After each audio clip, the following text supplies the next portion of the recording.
बहुत समय पहले एक शांत गांव के पास एक बड़ा जंगल था। लोग उसे शापित जंगल कहते थे क्योंकि रात होते ही वहां से अजीब आवाजें आने लगती थी। गांव वाले डर के कारण उस जंगल में जाना छोड़ चुके थे।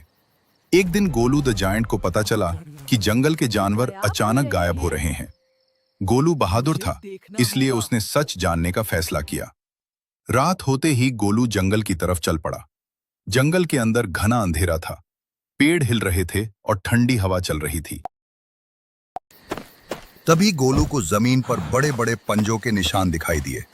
गोलू उन निशानों का पीछा करने लगा।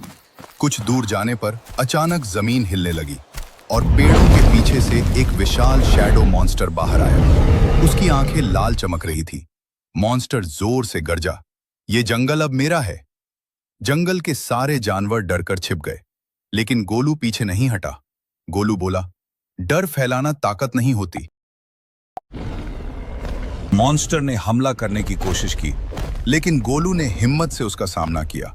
तभी गोलू ने देखा कि मॉन्स्टर के सीने में एक काला जादुई पत्थर चमक रहा था। गोलू समझ गया कि वही पत्थर जंगल को शाप दे रहा है।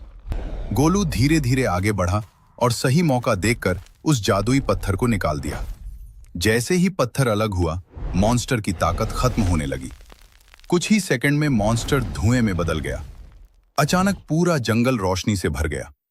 जानवर वापस बाहर आने लगे और पेड़ों में फिर से जीवन लौट आया। गांव वाले खुश होकर गोलू का धन्यवाद करने लगे। उस दिन के बाद जंगल फिर कभी शापित नहीं हुआ और गोलू द जायंट फिर एक नई मदद के लिए